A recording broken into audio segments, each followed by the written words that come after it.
amni darro baahsan oo ka jirta magaalada Muqdisho oo gaadhay heerkii ugu sarreeyay abida. madaxweyne xasan sheekh maxamuud oo ciyaar siyaasadeed la ciyaaray Uhuru Kenyatta xilka ka sii degaya iyo hadalka ka soo yeeray xasan sheekh oo la tilmaamay inuu dhiig cusub ku shubi karo dagaalka al-shabaab. daliil xooggan ayaa loo jeediyay booliska Soomaaliyeed oo ku dhawaaqay howlgal ballaaran inay ka bilaabayaan magaalada Muqdisho ka oo laga hortagaya burcada dadka dhaca u geysata. waxaa lagu dhaliilay boolisku inay xogta qarin waayeen maadaama howlgalka xilligii uu bilaabanayay haddii la sii sheego ay burcadu ka cararayaan ama ay joojinayaan arrinta ay sameynayaan. amniga ayaa faraha ka sii baxaya caasimadda Xamar iyadoo dhaca iyo dilalka ay aad u sii kordheen maalmihii la soo dhaafay. waliba shakhsiyaadka ku labisan dareeska ciidamada lagu yaqaano ayaa dhaca geysanayay. khubarada dhanka amnigu waxa ay sheegeen in arrimaha siyaasadeed ee falkaasi amni darrada ah xoogga ka sii dhigaya caasimadda ay dhacayeen maalmihii ugu dambeeyay.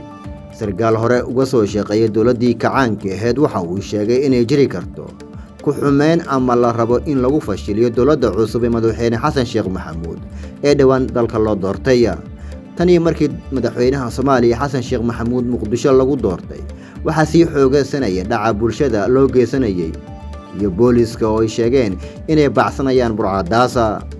Xamar ayaa u baahan dad ay ka go'an tahay inay u shaqeeyaan oo amnigooda ay ka fikiraan ee uma baahno dad la shaqaysta ama warbaahinta ka sheega waxa ay qaban rabaan kuwa u sii digaya burcada la raadinayo. sidaasina waxaa qaba shacabka caasimadda degan qaybtooda.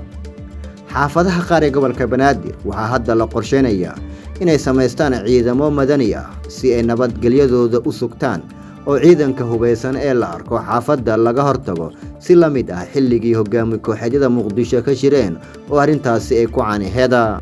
ku dhawaad 15 sano al-shabaab waxay ahayd mushkilad amni oo dalka Soomaaliya qaar ka mid ah wadamada deriska iyo guud ahaan geeska Afrika ka aloosan. daraasadaha la sameeyay waxay muujinayaan in maamul ahaan, sirdoon ahaan iyo iclaam ahaanba ay sii bulaalayaan inkastoo deegaano badan laga faray maroojiyay.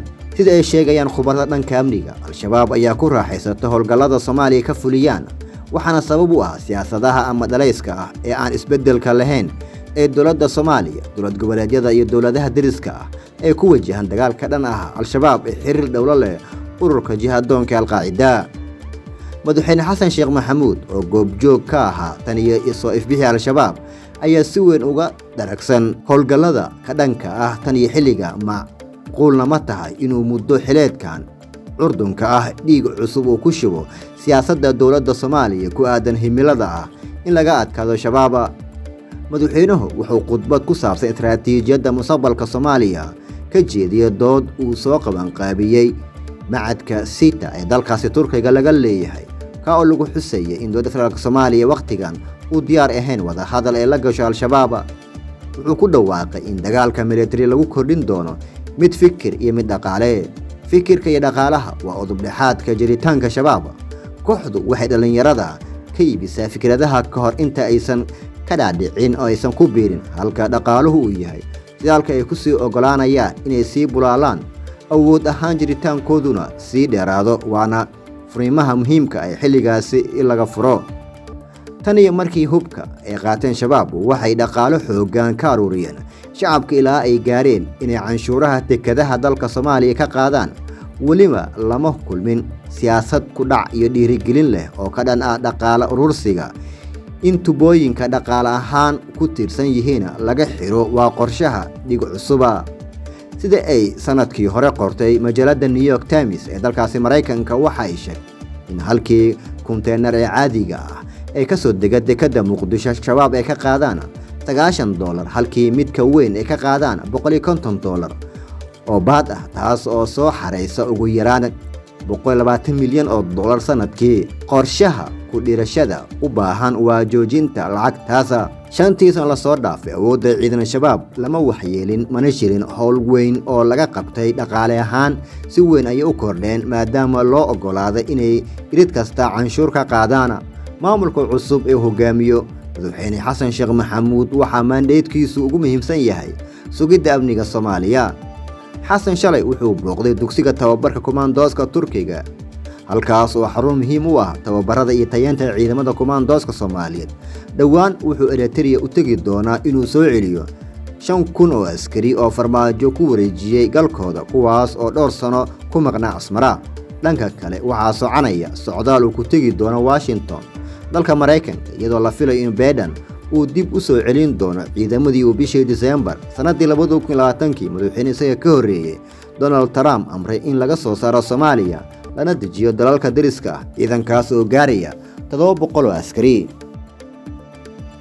ugu dambeyntii haddii aan eegno madaxweynaha Soomaaliya Xasan Sheikh Maxamuud ayaa u muuqda inuu muraayadaha madow uu ka xiranayo yooyootanka siyaasadeed uu la galo Uhuru Kenyatta kaasoo muddada xilhayntiisa ay ka dhiman tahay wax ka yar 35 cisho maadaama 9 Agost ee sanadkan Kenya ay u dareerayso doorashada madaxweynahooda shanaada. Xasan Sheikh Maxamuud wuxuu game siyaasadeed oo si weyn loo amaanay la ciyaaray madaxweynaha dalkaasi Uhuru Kenyatta isagoo ka baaqday meertadiisa 39aad ee shir madaxeedka dalalka IGAD kaas oo shalay ka furmay magaalada Nairobi. dowladda Soomaaliya ayaan u dirin shirkaasi wafdi heer sare ah balse waxaa ku metelaya ra'iisul wasaare ku-xigeenka Soomaaliya Mahdi Guuleed oo qudhiisu ay ka dhamaatay muddo xileynta. xasan wuxuu ka mid ahaa madaxda dalalka IGAD ee lagu casuumay shirka looga hadlayay xiisadda sii xumaanaysa u dhaxaysa dalalka Suudaan Itoobiya yeeshee maalmihii ugu dambeeyay ayuu u gudbiyay inuusan ka soo qaybgali doonin oo dowladda federaalka Soomaaliya soo diri doonto wakiil. wuxuuna u socdaalay Turkiga halkaas oo maalintii afaraad uu ku sugan yahay iyadoona maanta si heer sare ah loo soo dhaweeyay. ilo ku dhow filla Soomaaliya madaxweyne Xasan Sheikh Maxamuud faa'iido gaar ah uma arko wada hadal uu xilligaani la galo hoggaanka Kenya oo maalmo kadib isbedeli doona. wuxuuna maanka ku hayaa in Uhuru Kenyatta uusan waxba ka fulin heshiisyada uu hadda la galayo. Uhuru Kenyatta muddo dheer uu sugayay inuu hirgelin doono qodobo ay hore ugu heshiiyeen labada dal sida in dib loo lagu sameeyo dhaqaaqa labada dal ee xagga socodka iyadoo la fududeynayo fiisaha waxna laga qabanayo dariiqa ay diyaaradaha sii maraan ee magaalada Wajeer kaasoo ay sanado badan shacabka Soomaaliya dhibaato ay ku qabeen.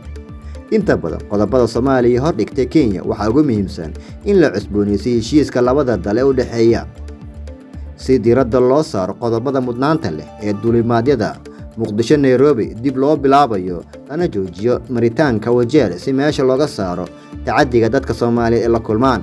in baasaboorka serviska ah iyo kan diblomaatiga Soomaaliya fiisaha Kenya lagu siinayo on arrival ama garoomada Kenya in kastamka xuduudda Beled Xaawi iyo Mandheere dib loo furo taas oo ay tahay guud ahaan qodobada Uhuru 10kii sano ee uu xilka hayay waxba ka qaban.